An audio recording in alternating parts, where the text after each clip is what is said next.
সমস্ত বর্ষমঙ্গলের পরিচালনায় যিনি রয়েছেন আমাদের শ্রদ্ধেয় দিদি মাধবী দত্ত।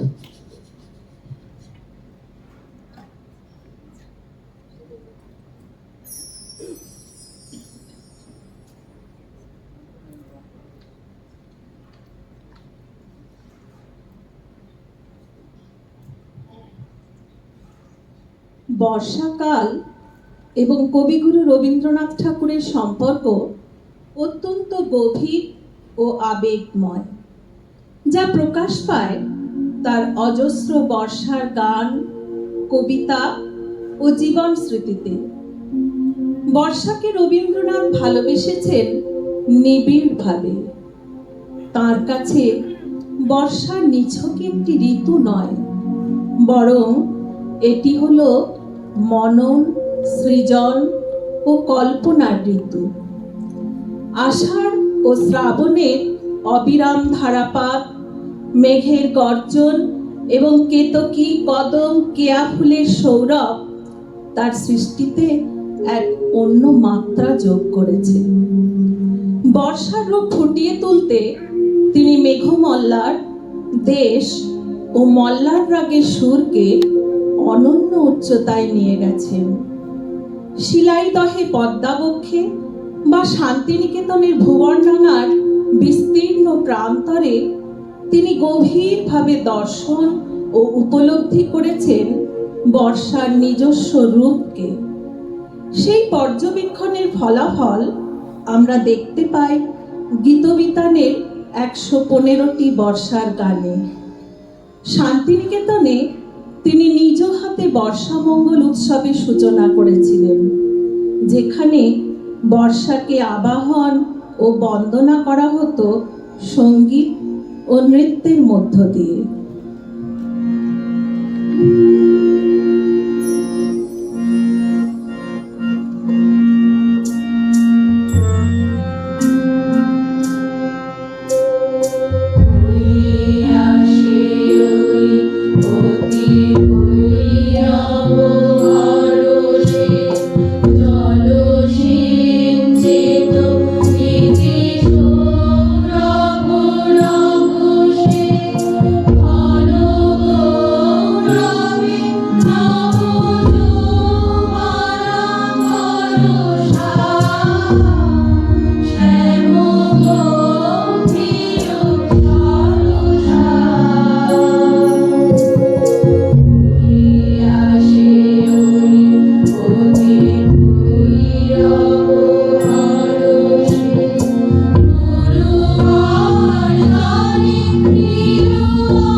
বর্ষা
রবীন্দ্রনাথ আমাদের মাঝে বর্ষাকে প্রতিষ্ঠিত করেছেন পরম ভালোবাসায়।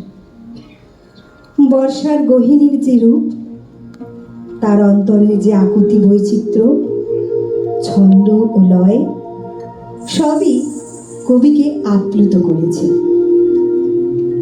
সব ঋতুই তার কাছে প্রিয় হলেও বর্ষার প্রতি তার ভালোবাসা ছিল নিঃসন্দেহে অনেকটাই বেশি। বর্ষা ঋতু বিশেষভাবে কবির ঋতু। তার সব কবিতার বিষয়বস্তু অনুসারে সাজানো হলে দেখা যায় বর্ষার কবিতাই সবচেয়ে বেশি। আবার গানের ক্ষেত্রেও তাই। মেঘদূত কবিতায় কবি যেন ছন্দে ছন্দে বর্ষাকে এঁকেছেন। বর্ষার রূপ কবিতায় মানব জীবনের প্রবাহকে বর্ষার প্রবাহের সাথে তুলনা করেছেন। মেঘ ও রৌদ্র গল্পে কবি বর্ষার নিষ্পন্দ বঙ্গদেশে থমকে দাঁড়ানো রূপটি এঁকেছেন। আষাঢ় গগনে ঘন কালো মেঘের আগমনী বার্তা দিয়ে নীল নবঘনে আষাঢ় গগনে তিল ঠাই আর নাহিরে, ওগো আজ তোরা যাস নে গো, তোরা যাস নে ঘরের বাহিরে।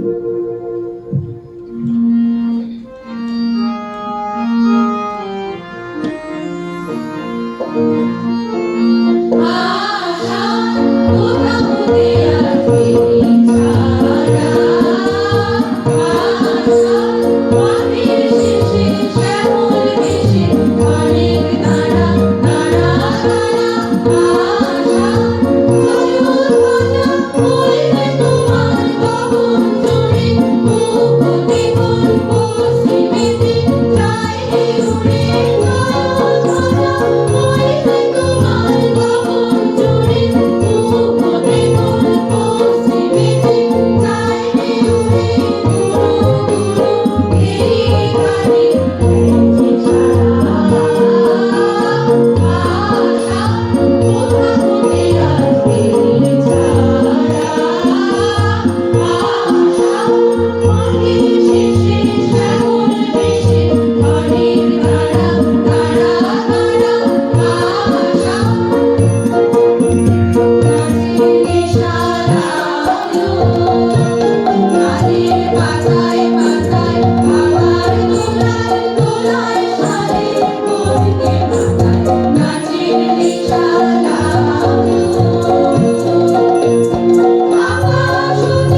প্রতিধ্বনির প্রতি রবীন্দ্রনাথের অনুরাগ।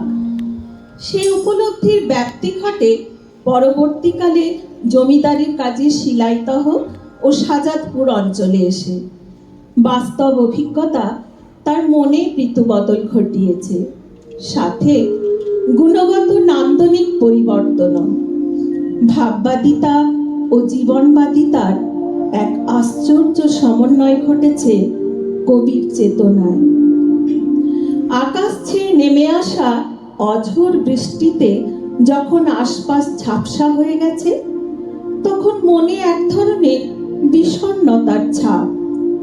আবার ঝোড়ো হাওয়ার টানে উথাল পাথাল গাছগাছালি ও ঢেউয়ের নদীতে প্রবল গতিবেগ তার চেতনায় প্রাণ শক্তির প্রতীক রূপে ধরা দিয়েছে।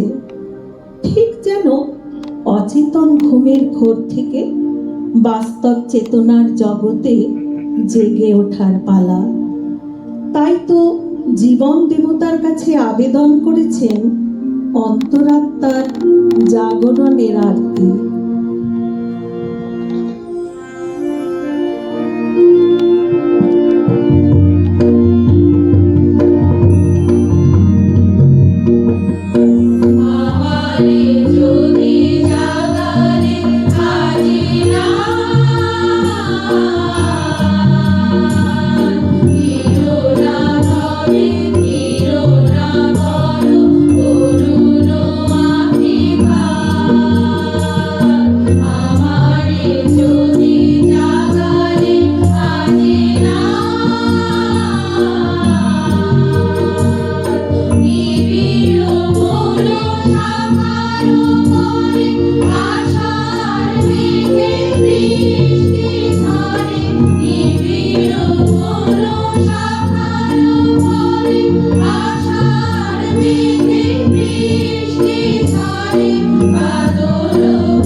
মেঘ কজ্জল দিবসে বিবশ প্রহর অচল অলস আবেশে শশী তারাহীনা অন্ধ তামসী যামিনী কোথা তোরা পুরো কামিনী আজকে দুয়ার রুদ্ধ ভবনে ভবনে জনহীন পথ কাঁদিছে ক্ষুব্ধ পবনে চমকে দীপ্ত দামিনী শূন্য শয়নে কোথা জাগো পুরো কামিনী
কবিতার ঋতু কবিদের ঋতু আবেগের ঋতু বর্ষা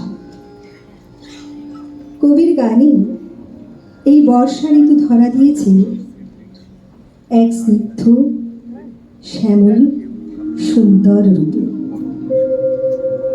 একমাত্র মহাকবি কালিদাসের মেঘদূত ছাড়া বর্ষার কাব্যগাথা আর কোনো সাহিত্যে এমনভাবে বাধা পড়েনি। মেঘদূতে যেমন বর্ষার সমস্ত অন্তর্বেদনা নিত্যকালের ভাষায় লেখা হয়েছে, তেমনি রবীন্দ্র সাহিত্যে ও সঙ্গীতে বর্ষা এসেছে এক অনির্বাচনীয় কবিত্ব গাথা, মানবের হৃদয়ের অপরূপ ভাষা। বর্ষায় বাঙালির চির সংবেদনশীল মন রবীন্দ্রনাথের বর্ষার গান ছাড়া একেবারে রুক্ষ শুষ্ক। গীতবিতানের বৃষ্টির সুবাসিত গান ছাড়া বর্ষা যেন কালিদাসের মেঘহীন মেঘদূত। যায় দিন শ্রাবণ আসে, মন আধার করে আসে শঙ্কায়। অবিরল শ্রাবণ ধারা ছিনিয়ে নেবে, ভাসিয়ে দেবে বুঝি। বিশ্বের চিরবিরহ বেদনার অশ্রু উচ্চধারা আজ যেন উন্মুক্ত হয়ে গেছে। শ্রাবণ রজনীর ঘনঘোর গভীর গহীন বর্ষণে।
গীতবিতানের বর্ষার গানগুলি প্রকৃতির সঙ্গে মানুষের একটা নিবিড় সম্পর্ক রচনা করে দেয়।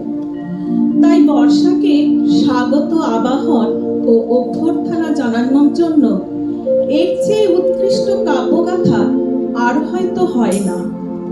কবি রচিত বহু প্রেম পর্যায়ের গানের মধ্যেও বর্ষার উপস্থিতি দেখতে পাই। বর্ষা আনন্দে, বর্ষা প্রেমে, বর্ষা বিরহে, বর্ষা বেদনার, বর্ষা সৃজনশীলতার। আসলে বর্ষা সর্বত্র এবং বর্ষা প্রাণের প্রতীক। আজ বর্ষার রূপেরই মানবের মাঝে চলেছে গরজি, চলেছে নিবিড় সাজে। হৃদয়ে তার নাচিয়া উঠেছে ভীমা, ধাইতে ধাইতে লোপ করে চলে সীমা। কোন তাড়নায় মেঘের সহিত মেঘে বক্ষে বক্ষে মিলিয়া বজ্র বাজে। পুঞ্জে পুঞ্জে দূরে সুদূরের পানে দলে দলে চলে। কেন চলে নাহি জানে, জানে না কিছুই। কোন মহাদ্রি তলে গভীর শ্রাবণে গলিয়া পড়িবে জলে। নাহি জানে তার ঘন ঘোর সমারোহে কোন সে ভীষণ জীবন মরণ রাজে।